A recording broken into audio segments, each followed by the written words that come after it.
Welcome to the Encore Audio Archives YouTube channel. I'm Taper Dave, and this is my channel. I've uploaded hundreds of talks here that I've recorded at meetings in West LA, and I've also recorded conventions starting in 2013. I've got a bunch of those up. And Walt and Mary Murray, the original owners of Encore Audio Archives, started the company in the 80s, and Walt recorded Joe and Charlie's and a bunch of stuff down in Vista, California. My sobriety date is June 20th of 1994.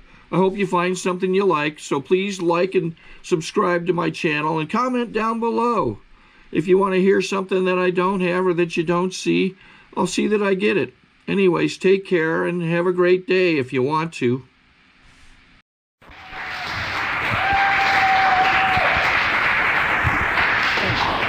Hi everybody, my name is Tami and I'm an alcoholic. Grateful to be here, grateful to be sober. I can't think of a better place to spend the 4th of July in a meeting of Alcoholics Anonymous, and that's the honest to goodness truth. I'd like to congratulate you, Linda, is it?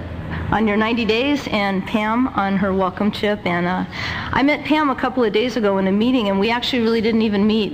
We were at a meeting together and, you know, went over and shook her hand the way you taught me to do in Alcoholics Anonymous, and we exchanged phone numbers. And she called me today and told me a little bit about what was going on with her. And I told her that I was, you know, what I was going to do today for my sobriety.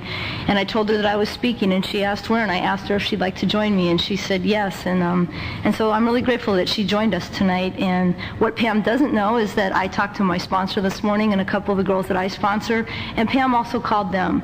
And I like to see that willingness of the dying in a newcomer, where they're willing to do all those things that have separated them from sobriety, which is to reach out that heavy phone and pick up and call a total stranger and get in a car and drive.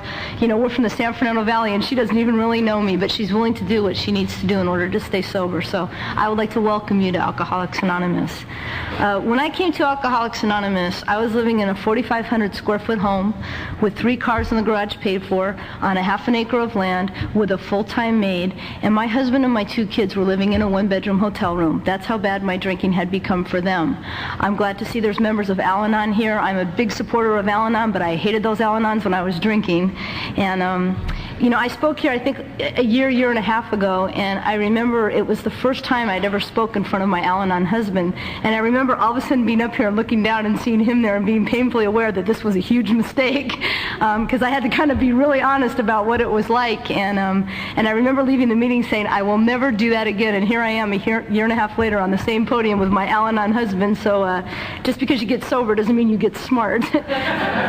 Anyway, I had my first drink when I was 13, and after reading this big book of Alcoholics Anonymous, I've come to understand that I drank alcoholically probably from the very first time I ever drank. My father was having a business party, and my job as his little 13-year-old daughter was to carry these flutes of champagne around to all my father's business guests. And my sister and I rehearsed for this, and I had this little outfit, and I was so looking forward to this evening. And for whatever reason, about a half an hour before that party started, I got into the champagne. And man, there was something about that alcohol from the minute I drank it. I had always felt like a misfit, and I felt at total harmony with the world, and I felt fantastic. And I just started downing that champagne. And by the time my father's business party started, here I was, this 13-year-old kid in my bedroom with a trash can next to my bed, heaving my guts out. I mean, I had never been so sick in my life. And I've come to understand that from the very first time I drank, I was already showing that physical allergy to alcohol. Never once in my drinking career was I able to ever drink and keep it down. The entire time I drank, I was a puking drunk. Doesn't sound feminine, but that's what I was. And I understand that today, what that was all about. But here I was, this 13-year-old kid in my bedroom, heaving my guts out. And my bedroom was the first bedroom in the hallway, and then the bedroom down the hall next door was where the guests were to check in their coats and their hats and their purses for my dad's party. And I remember them walking past my bedroom and kind of looking in at me, and the room was spinning, and I was just heaving into this bucket. I couldn't even get up off my bed to come out and say hello to my dad's guests. And I remember yelling out, "It's not the champagne, it's not the alcohol, it's something I ate, I have the stomach flu." At age 13, from the very first time I ever drank, I was already defending King Alcohol. I was already defending my right to drink. How did I know to do that? Why did I do that? I ran away from that home at age 15 because it was very unsafe if you were a girl to live in my father's home. I had been put in 2 foster homes prior to the age of 15, and at age 15 my mother had taken my father back, and my dad started to do those things again. and I was facing going into another foster home, and I did not want to go, so I ran away from home, and I never went back. And I did the things that runaway kids do in order to survive, and the way I lived is I was passed from man to man to man. Whoever would take me and would support me was the one that got me. By age 18, the Devonshire Police Division and the West Valley Police Division out in the San Fernando Valley already knew me on a first-name basis, because they'd come to whatever home I was living in with whatever man I was shacking up with at the time, and all of them were much, much older than me. I think the last guy I lived with was like 52, and here I was 18 years old. And they'd be called out on these domestic violence calls, because during this time I continued to drink. And when I ran away from home at 15, my drinking became a lot heavier, and I was a periodic. What I would do is I would drink and get in a whole lot of trouble. Then I'd swear off alcohol, and for 6 months I'd work out at gyms and do all that like obsessive compulsive stuff that we do when we need a drink and we're not drinking, always one more time having that brief recovery followed always by still a worse relapse, and then I'd slide one more time. And the police would be called out to these homes with these men that I was living with, and I've had my nose broken a couple times, I had ribs cracked, I'd been thrown downstairs, and they'd walk in and they go, "Oh God, it's this kid Tammy again." And the police department already knew me on a first-name basis by the time I was 18. It was while I was living with one of these 52-year-old men that was beating the crap out of me that I met the man that is today my husband of 13 years, Rick. Rick and I lived in an apartment complex, and I was living with a guy, and Rick happened to be our next-door neighbor. And during the time that I was living with all these older men, in my childhood, I was always a very good student. I was very popular with my teachers, had a lot of friends, spent a good majority of my life at school because I never wanted to go home. And yet then I had this whole other secret, horrible life at home that I didn't tell a whole lot of people about. And I brought this lifestyle into my early adult life. So even though I was living with older men and I hadn't been home in many, many years, I was enrolled in Pierce College. I was on the dean's list. I was a straight-A student. At the time, I was a pre-engineering student, and I was taking some really hardcore classes. And the man today, Rick, that is my husband, used to always think I was an enigma, because sometimes he'd hear the police called out to my apartment, and I'd have black eyes and the bruises. And then other times he'd see me with my school books, and I'd be down in the pool in the apartment that we lived in studying things like calculus and chemistry. And he'd always look at me and was so confused. And for those of you who don't know, my husband is a surgeon. He's an obstetrician. And so he was always real impressed with some of the subjects I was taking, because a lot of them were the sciences, biology, chemistry, and he'd sit by the pool and help me, and then the next night I wouldn't even talk to him because I'd been beaten up by my boyfriend. Well, one day I came home, and Rick had this horrible, horrible, horrible habit of staring at me. And I mean, even to this day, I have a really hard time when someone looks at me longer than I feel comfortable, and I'll look down at the ground or I'll feel real shaky, but through the grace of God and the program of Alcoholics Anonymous, I'm learning to work through that fear, and I will hold your hand and hold your eyes just a little longer, sometimes seconds than I feel comfortable, and I'm getting to the other side of that. Well, back then, if you stared at me and I was feeling like that piece of lousy nothing, I just felt like I just wanted to disintegrate and disappear into nothingness. Well, I parked in the parking structure in the apartment that I lived in, and all of a sudden I see Rick parking, and I'm in the elevator, and I see Rick coming to the elevator, and I'm pushing the button door, trying to get that sucker closed, and Rick's running, and I'm pushing, and son of a gun, he caught that elevator, and in he comes. And I'd been knocked around real good the night before with the boyfriend that I was living with, and I even had choke marks on my neck. And I remember standing in the elevator and just looking down at the ground, and there's dead silence, and I just felt Rick staring at me, and I just remember feeling like he was just permeating my soul. And all of a sudden he turned and he said, "Tammy, can I ask you a question?" And I said yes, and he took my chin and lifted it up, and he held it and forced me to meet his eyes. And he said, "Tammy, what is it about you that makes you feel that you deserve to live in this way?" And man, I felt like I had a friggin' neon sign on my forehead, and I couldn't escape. And for whatever reason, I started to talk to Rick, and I started to tell him how I'd gotten myself in this situation and what had happened back at home, and why I ran away, and why I was living with this older guy. The big book of Alcoholics Anonymous tells us that we have a distorted perception of reality. After a while, a drinker cannot tell the difference between the truth and the false. Their drinking life has become so real, they know nothing different. And from the day that I told Rick the truth about me, my distorted perception, I perceived that he could harm me. I was vulnerable to him. He had my secret, and I perceived that he could harm me. And I did the only thing an alcoholic knows how to do when they feel that fear that they talk about in the big book of Alcoholics Anonymous, that fear fear that drives us, that fear that comes in 100 forms. I did the control thing because I didn't know what to do, and I married him 3 weeks later because I had to own him. I had to control him. He had my secret. And I'm not going to go into all the devastating things that happened the next 8 years in that marriage, but that marriage produced 2 children, and I have 2 children today, my daughter Chelsea, 10, and my son Alex. But my drinking got progressively worse, and now I'm a daily drunk. And my drinking became so bad that the last 2 years of my drinking before I came to AA, my husband had to hire a full-time housekeeper to stay home and take care of me and the kids while he went to work, and he'd deliver babies all night long, see office patients all day, and then come home to a drunken wife and a babysitter who was raising his children. Toward the last year of my drinking became so dangerous, I was kicking out windows, and I became violent and antisocial, and all that crazy behavior that we can get when we drink. Rick had to get rid of the house, or keep the housekeeper to take care of me and get the kids out to daycare. So he'd deliver babies all night long, see office patients all day, but wake up every morning, feed my kids, get them dressed, get them out to daycare. They'd stay there till 5 in the afternoon. Then he'd get off his office hours, pick the kids up and bring them home and stay with them because he couldn't leave them alone with me because I was too dangerous, so that I could have a full career of drinking. And that's how my last year was, the last year that I drank before coming into AA. And to give you some idea of the way I drank, like I said, I was a puking drunk. I was never able to keep alcohol down. So I would get in my bathroom in the morning, and I'd lock the doors, and I'd get a bottle of vodka, and I'd put it down on the counter. Vodka was my favorite, though at the end of my drinking, anything would do. Then I'd get a shower cap, and I'd put my long blonde hair up in a shower cap. And for those of you, I can see there's a few puking drunks here because I'm getting the smiles. If you're a puking drunk, you drink the alcohol and you get sick, and the puke bounces off the toilet water and back up into your blonde hair, so I would put my hair up in a shower cap. Then I had this old sweatshirt of my husband's that I cut the neck out of, and I'd throw that over my clothes because the barf particles that bounced off the toilet water into my hair would also get into my clothes. So I'd be armed with my drinking gear, with my head in a shower cap and this old sweatshirt, and I actually had 2 shower caps. I had this like plastic one for the winter, and then I had like a lighter linen one for the summer.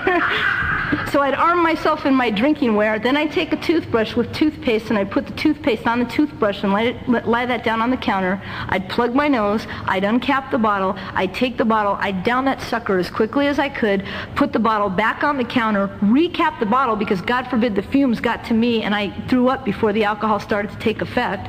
Then I had to take the toothbrush with the toothpaste, brush my teeth, brush my tongue, because if I tasted the alcohol, I'd also get sick too quickly and I wouldn't be able to feel the effect. Then I'd just release my fingers slowly and pray that sucker would just stay down long enough so it would burn going down and explode in my brain. And my 2 and my 3-year-old used to sit and kick the bathroom door because then eventually I'd always throw up, and I'd throw it up, and then I'd be drunk for however long I could until I had to do it again. If that ain't insane, I don't know what is. So I'm drinking like this, and my drinking's getting progressively worse. And I remember one day my husband took my children to daycare for the day, and somehow I had gotten myself drunk and got on the roof of the 2nd story of the home that we lived in. And Rick drove home with the kids at 5 in the afternoon, and there I was perched on the roof on the top of our garage. And he parks his car in the garage, and he walks out and he looks up at me, and there I am, drunker than a skunk, and my 2 and my 3-year-old are standing on his side. And I flew off the roof onto my husband's head, and I just took my nails and I started digging them into his head, screaming. I actually remember fragments of it. And my husband reached up to grab me to get me off of his head, and his fist knocked me in the eye, and his wedding ring lacerated my eye. And mind you, my 2 and my 3-year-old witnessed this whole thing, and they're crying and they're screaming, and the neighbors came out. And I waited till the next morning to sober up, and I went down to the Devonshire Police Division with my black eye and my hematoma, and I had my husband arrested for felony battery charges for something he didn't even do. That's the way I am when I drink, folks. That's the effect that alcohol has on me. And they marched into my husband's office, who, mind you, is an obstetrician. His only patients are women who had been in practice 18 years before he ever met me, so it wasn't like I put him through medical school or anything. And they slapped handcuffs on him, and they took him off to jail. And that was the only sober parent that my 2 children had. That's the way I am when I drink alcohol. That's that effect that alcohol has on me. It was very shortly after I had my husband arrested for something he didn't do that he met this Nazi group called Al-Anon. And today, I can honestly tell you, I am grateful to Al-Anon. Al-Anon because Al-Anon took away my greatest enabler and they gave me back a husband. But man, I hated those Al-Anons when I was drinking.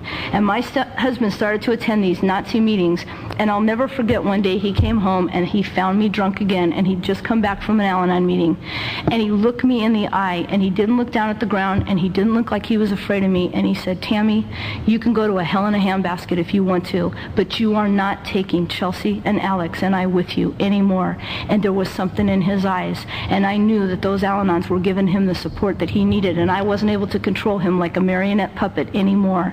And one more time, I felt that fear that they talk about in the big book of Alcoholics Anonymous, that fear that drives all our actions, that fear that comes in 100 forms. And one more time, I did the only thing an alcoholic knows how to do when they feel that fear, and they don't have a higher power that they can turn to and ask for strength, and they don't have a room full of people like you that they can come and talk that fear through with. I went one more time to the only higher power I've ever known, the bottle. And I got in my BMW, and I got a bottle of vodka, and I put it between my legs, and I plugged my nose, and I took that bottle, and I downed that sucker, and I released my hand slowly, and it burned going down, and it exploded in my brain, and I got sick up in that brown bag, and I threw it out the window like I did with the bottle, and I got on the 118 freeway out where I live, and I just floored my car. And I'm driving, and I was one of those obnoxious phone drunks that once the alcohol started to take effect, I'd get on the phone, and I just remember in those fragmented flashes, as we do when we're drunk, of being on the freeway and seeing a call box and thinking, I'm going to make a phone call, you know. And I took my car and I headed it toward that call box, meaning to park right next to it, and I wrapped my car around that call box. And one more time, I was thrown into jail. And I forgot to mention this earlier, but by the time I surrendered my right to drink alcohol in Alcoholics Anonymous, I'd been in 7 rehabs and jail 4 times for drunk driving and public drunkenness. And here come the police one more time. And you know, I say that I was in 7 rehabs, but the truth was is they were nut wards. Never once from age 15 to age 27 I had been put in 7 lockdown units periodically, and they were always for emotional and mental disorders, bulimia, anorexia. Never once was I put in one of those places for the diagnosis of alcoholism. Yet when I look back, every time I landed myself in one of those places, I had done my mischief that landed me there drunk. And ever since I've surrendered my right to quit drinking in Alcoholics Anonymous, I have never once been in a nut ward, I've never once been in jail, and I have not had to take one psychotropic drug. But here I am again, and I'm standing in front of a judge, and the judge told me, you're either going to do time or we're going to ship you off to another one of those fancy rehabs. I'm no dummy, and I don't want to do the time, so I tell him, yeah, I'll go. And my husband, being a doctor, bought the best doctors that money can buy, and a whole team of them came down to UCLA to analyze me. And there I sat in my fancy nut ward, and I told those doctors what I'd been telling them since I was age 15. Yes, I drink all the time. About the longest I can go now in my drinking is maybe 2 days sober, and I am so physically uncomfortable I am forced to drink again. And they told me what I'd been hearing since I was 15. Tammy, given that childhood that you had, and being that you had those atrocities happen between you and your father, this is not your fault. You are thoughtlessly overserved by liquor store owners and bartenders. Later, when I came through the doors of Alcoholics Anonymous, you all had a new name for that kind of behavior. You said I might be an alcoholic. In that therapy unit, I told them that every day I lay in bed and I plot out my own death, and I think of ways that I can take my life, but I'm too afraid that I'm going to hurt myself, or that I'm going to bleed, or that it'll take too long. And those therapists told me back what I've been hearing since I was age 15. Tammy, given that childhood that you had, and being that you had those atrocities happening between you and your father, you are clinically depressed, and about the best that we can do for you is control you through psychotropic drugs and medical management, and periodically treat you for depressions as they come, acute depressions. And that's about the best hope we have for you. Later, when I came through the doors of Alcoholics Anonymous, you all had a new name for that behavior too. A new name for a mother with 2 children that was so selfish and so self-centered that she was willing to take her own life without giving a flying hoot what it would do to those 2 kids or to that husband. You called it alcoholism. Selfishness and self-centeredness. The world revolved around Tammy. In therapy, I told those doctors that while my husband, working the hours that he worked taking care of our 2 small children at home, I would break into his ATM machines and I'd steal his checks and write bad checks on his account.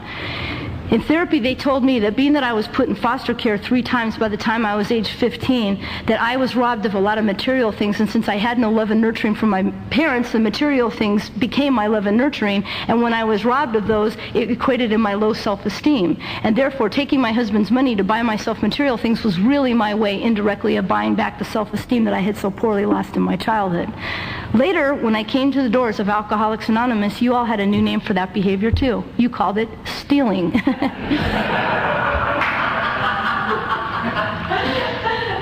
And not only did I steal my husband's hard-earned money and take other men to fancy restaurants and buy other men fancy clothes, but I took other men to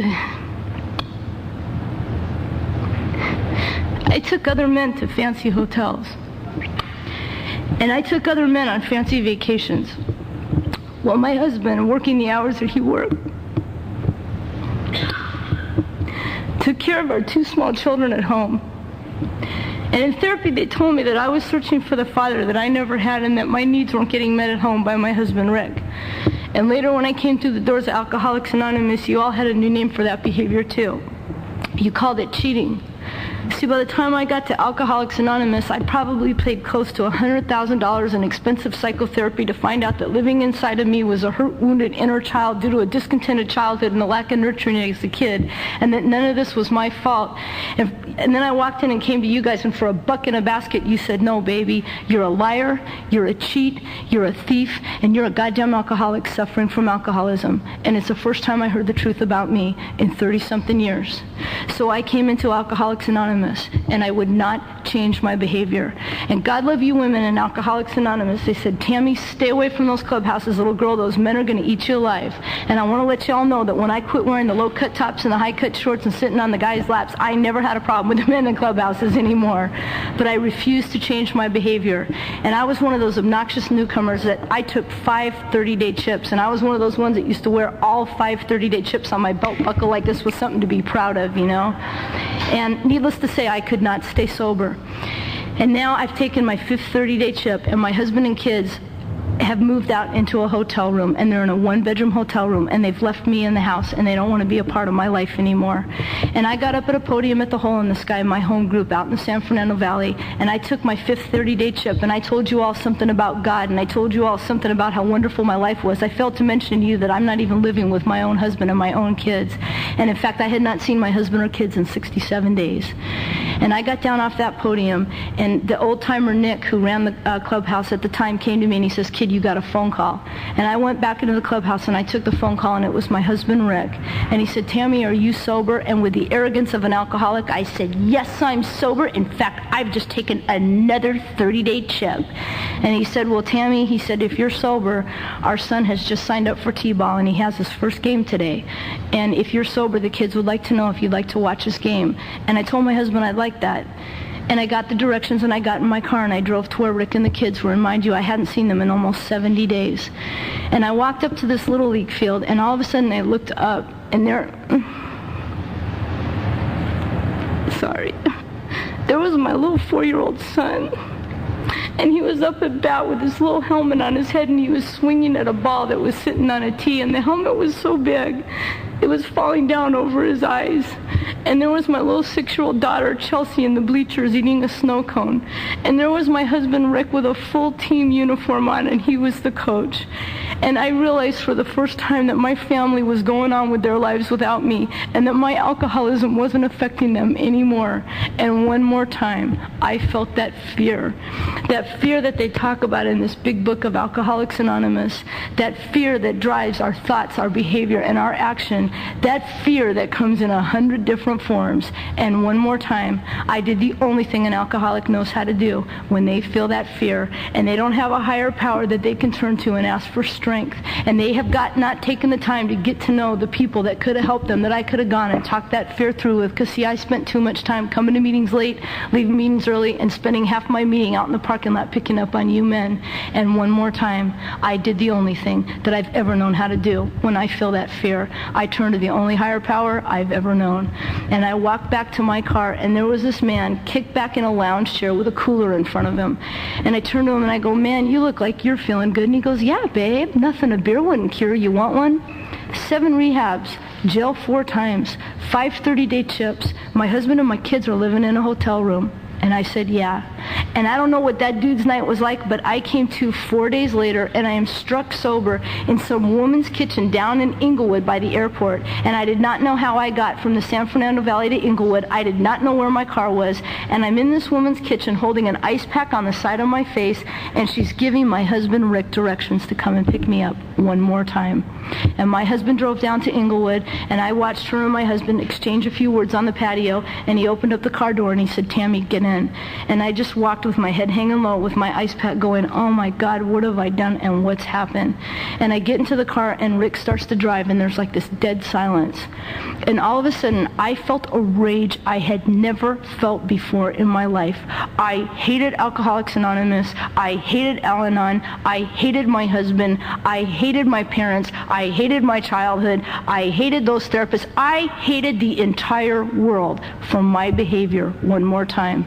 And I remember Rick turned and he said to me, Tammy, he finally broke the silence, and he said, me and the kids have moved back into our home on this last run of yours, and I don't know if you know, but you've been out for 4 days, and we didn't even know if we were going to find you in a morgue or what was going to happen.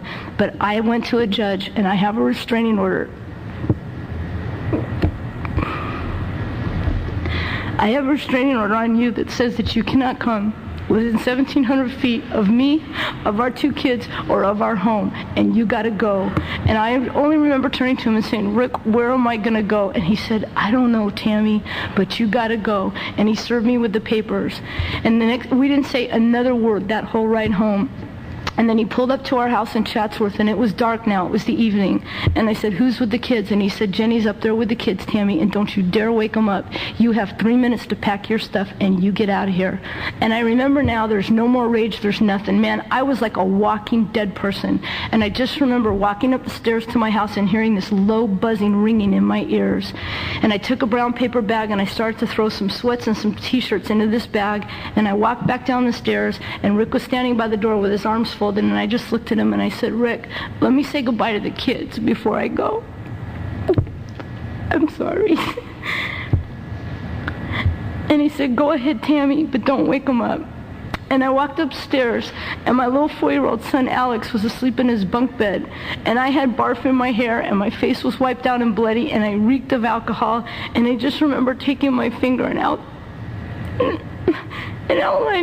my little 4-year-old son's lips while he slept.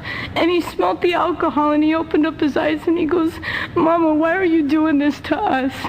And in that instant, I became willing to do whatever it took. I never wanted to drink alcohol again. And right there in that instance, I knew it was not my childhood. It was not my husband. It was not my father. That everything that had ever gone wrong in my life was about that bloody alcohol, and now I was losing my baby boy. And I just remember falling on my son's floor and taking my arms and saying 3 words that I personally believe every alcoholic needs to say before they surrender to this sucker in one form or another. And I said, God, please help me. And man, like a megaphone, I heard it. Something that I had heard in those meetings where I came late and I left early and I wore those low-cut tops and those high-cut shorts and flirted with the men. And I heard it in my head in that instant on my son's floor. Rarely have we seen a person fail who thoroughly follows our path. Change your behavior and the whole world will change around you. Surrender to win. And I knew that I could do it. I knew that I could have the hope that those people in those podiums shared from Alcoholics Anonymous in the 5 months that I went in and out. And I packed up my stuff that night, and I went down to the hole in the sky. And here I am, a doctor's wife, with a 5-bedroom house and a pool and a maid in Chatsworth. And I slept in the back of this guy's van outside the hole in the sky. There was a guy who's since passed on named Jerry Green, but he used to park his van in the back of the hole in the sky for people, wet drunks, who didn't have a place to stay, to sleep for a couple of nights. And there I am in the back of Jerry Green's van. And I don't think I ever felt more at peace than I did that night, because I knew the battle was over. I did not have to quit drinking one more time. I was finished. finished. I never wanted to drink alcohol again as long as I lived. And I walked into the hole in the sky the next morning, and that mean old cowboy Nick was opening up the hole in the sky. And Nick used to never give me the time of days. In fact, he'd see me out in the parking lot flirting with the guys he sponsor, and he'd walk up and say, "Guys, see this girl Tami? Stay the hell away from her. She's bad news, you know." And I used to always try to talk to Nick, and he would never give me the time of day. And I went crawling into the hole in the sky, and it was 8 o'clock in the morning, and he poured himself a cup of coffee, and he just sat reading a paper. And I propped up alongside of him, and he turned and he looked at me, and he just kept reading his paper. And I said, "Nick, I am willing to do whatever it takes. I never want to drink again." And he put down his cup, and he looked me in the eye for the first time. And he said, "So why'd you drink this time, Tami?" And I said, "Because, Nick, the therapist told me I'm clinically depressed from my childhood." And he slammed his hand down on the counter, and he said, "Tami, you're depressed?" He said, "When is the last goddamn time you have ever done anything nice for another human being?" And I went to go fight the way we do before that final surrender, and I went, "I don't know, Nick, but I'm willing to try." And he said, "Tami, you see that guy over there, Arthur?" And there was this guy, Arthur, who'd just come in with a huge mop and a bucket, and it was 8 in the morning, and he was getting ready to mop our clubhouse. And I said, "Yeah." And he goes, "Why don't you go help him?" And I went over, and I grabbed that mop. And there is no question in my mind that the day that I grabbed that mop was the day that I crossed from a drunken, dying woman into a sober member of Alcoholics Anonymous, because I was finally willing to take one of those actions, one of those stupid AA actions that we don't understand. Mop the floors, get to the meeting early, shake the speaker's hand, wear a dress, act like a lady. I'd never heard of anything so stupid in my life. And I went over and I grabbed that mop and I mopped those floors. And I don't know why, but I felt better. And now it was like an hour, because the hole in the sky is a huge place for a little girl to mop on her own coming off a 4-day drunk. And I remember I was shaking and sweating, but I mopped those floors. And now I go back over to the clubhouse side, and Nick is in a pinochle game with 4 other guys. And I walked over to Nick, and I put my mop down, and I said, "Nick, I mopped the floors." And man, I thought he was going to stand up and give me a huge hug and a pat on the back, and he turned and he goes, "You missed a spot," you know. And that's the kind of love I got in Alcoholics Anonymous. This enabling compassion crap that's going around will kill you if you're an alcoholic of my type. It damn near killed me. 365 days after I grabbed that mop, I went back into the hole in the sky, my home group. And in that 365 days, I learned how to get to meetings early and help set up. I learned how to make coffee and mop the floors. I traded in those low-cut tops and those high-cut shorts for skirts and for dresses and for sandals. And I walked back into my home group, and there was about 150 people in the room, and my table looked like a florist shop. And my husband was sitting there with 7 members of Al-Anon that I'd never met in my life before, and they came to meet my husband to watch me take my year cake. And I walked up to the front of that room, and everybody started to sing happy birthday to me. And I told you people all year that I believed that I was an alcoholic, and I told you all that I believed in a God. But when I saw my little 6-year-old daughter on the other side of that one candle with that flame flickering between us, and my little girl had on a dress with her hair up in a bow, and she looked neat and clean, and she held my cake, and she had the most forgiving smile you've ever seen, I took in a deep breath, and I blew out that candle, and my husband Rick was holding that cake with my daughter, and tears were rolling down his eyes. And I want to let you all know that I knew that there was a God that day. His amazing grace. I had gone 365 days without a drink of alcohol, and that's what Alcoholics Anonymous did for me when I finally did it your way. You know, I'm going to talk a little bit about Nick. This meeting ends at 9, right? Okay. Nick is my mentor in the program of Alcoholics Anonymous, and you know, I followed Nick everywhere my first year of sobriety. I was so tainted by that therapy, and I was one of those people where, like, everybody was kind of guilty until proven innocent. I had a really hard time trusting people, but I stuck real close to Nick. And I'll never forget, he kept harassing me about getting a woman sponsor, and I would not get a woman sponsor. I really separated myself from the women in the fellowship for the first 8 months of my sobriety. And Nick took me everywhere with him. That's how I met Mike. I mean, Nick took me when he spoke. He took me to every meeting he went to. I talked to him on the phone 5 times a day. I hung out at the hole in the sky, and I went everywhere with Nick and did a lot of work that needs to be done around Alcoholics Anonymous, but I would not get a woman sponsor. And you know, these old-timers, they really know. And young people in Alcoholics Anonymous, I always say, if you don't like the old-timers in Alcoholics Anonymous, don't worry about it. You'll never be one, you know, because they know they've walked this road that many more days before us. And Nick knew knew that it was only a matter of time without alcohol where I was going to start doing those things that I know how to do to manipulate and control my environment. And so I remember one night I had about 4 months of sobriety, and I was still not reunited with my husband or my kids yet, but I was staying sober, and I was coming home from my meeting, and Nick was at the Hole in the Sky doing some bookkeeping, and I saw him there, and he was alone, and I went in, and I said, Nick, will you please be my sponsor? And he said, kid, I won't sponsor you. And this was a daily thing. I kept begging him. He kept saying no, wouldn't give me a reason. And finally I turned, and I went round behind him, and I rubbed myself all over him, and I remember nibbling on his ear, and I go, Nick, now will you be my sponsor? And he took me by the shirt and threw me up against the wall, and he goes, Tammy, you just answered your own question. This is why I won't sponsor you. Now go get a woman sponsor, you know. And I was so grateful that Nick's house was in order. You know, he knew that where I came from, and he knew it was only a matter of time before I was going to do that. And you know, the very next day, I came back into the Hole in the Sky, and it was the first time I sat with those ladies, and I sat with 10 women. And you know, and I started to notice something. Again, remember, everybody to me is guilty until proven innocent, and this is what I noticed. Kissy, kissy, huggy, huggy, lovey, lovey in the meetings. Then we'd all decide to go out for coffee after, and I'd get in the car with one of them, and she'd sit and tell me crap about the other 9. And I remember thinking, you know, a common thing that newcomers do. If these 10 women are like this, then all the women in Alcoholics Anonymous are like this, and this is why I don't want to be a part of it. And this went on for about 4 months, and I kept hanging out with my coffee ladies, not because I wanted to, but because I wanted Nick's approval, and I wanted to be accepted in Alcoholics Anonymous.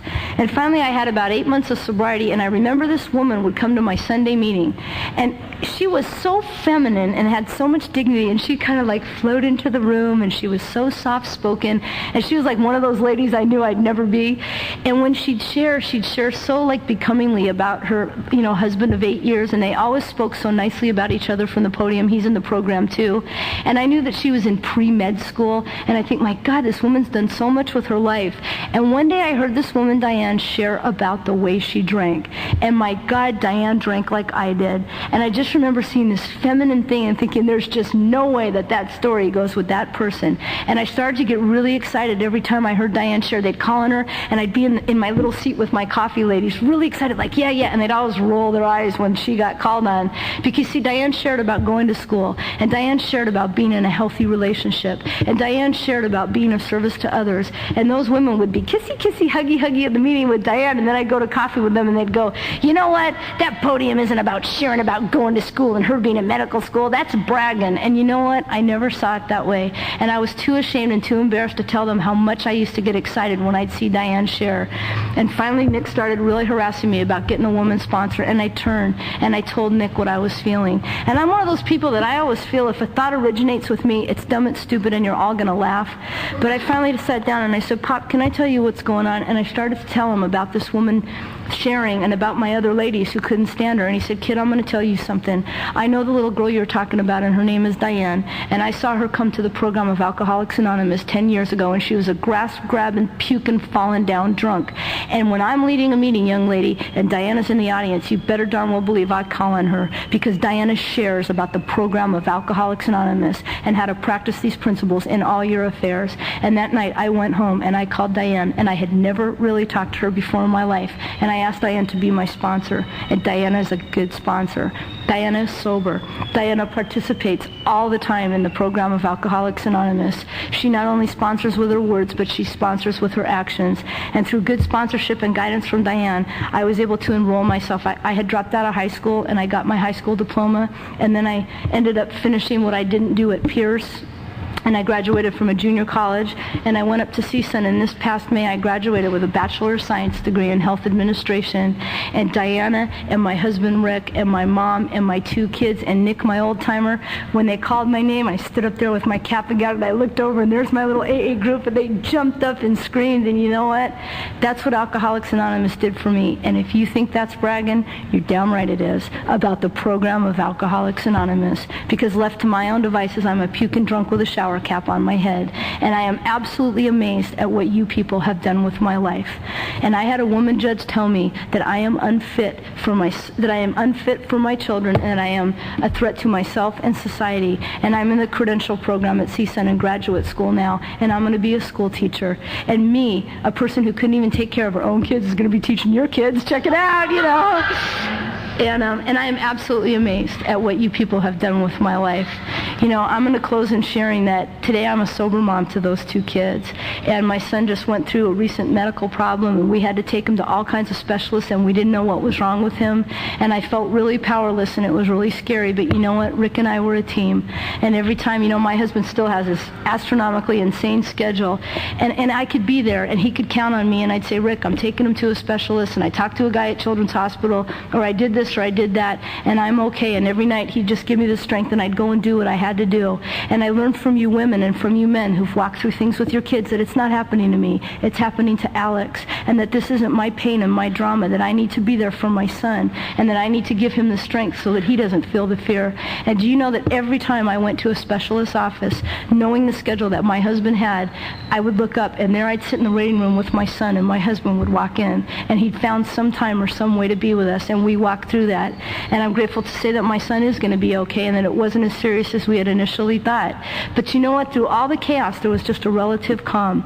And you guys had talked to me in these rooms over these years, and I've heard what I needed to hear to actually be able to walk through things and intuitively know how to handle things that used to completely baffle me.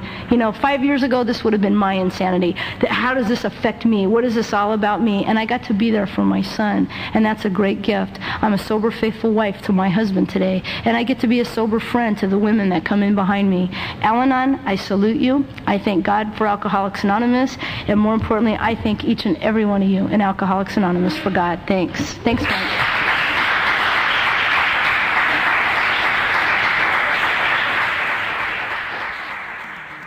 Sorry to interrupt your viewing. Taper Dave here. Just wanted to take a second to ask you to like and subscribe to my channel. Let me know if you like what you're listening. I've got some very good talks here, and this one's a great one. Just curious, do you think this is better than Zoom? Tell me what you think. Okay, this is how I prepare my drone for launching. I like to do it inside the cab of my truck so I'm not standing outside in the weather. To install the joysticks for control, up and down, right and left, powered on. I have an Android phone that I use to connect it to the drone with. And it's actually controlled through the iPhone, through an app. Oops, wrong way. It's actually controlled through the iPhone, or through this Android phone, through the app. It's actually controlled through the Android phone, through an app, and you connect it through this short connection right here.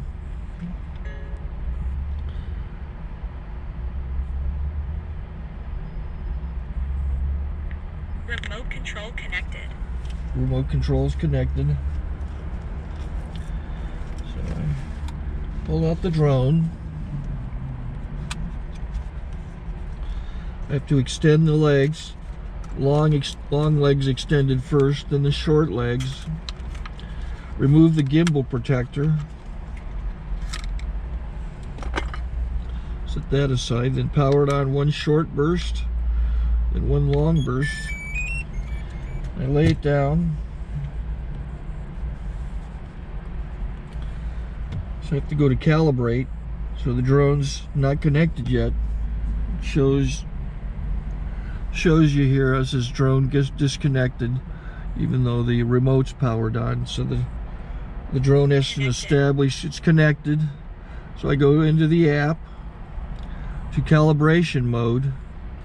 First I'll calibrate the remote controller. Start calibration. Out, in, out, in, up, down, and then this little wheel is to control the gimbal.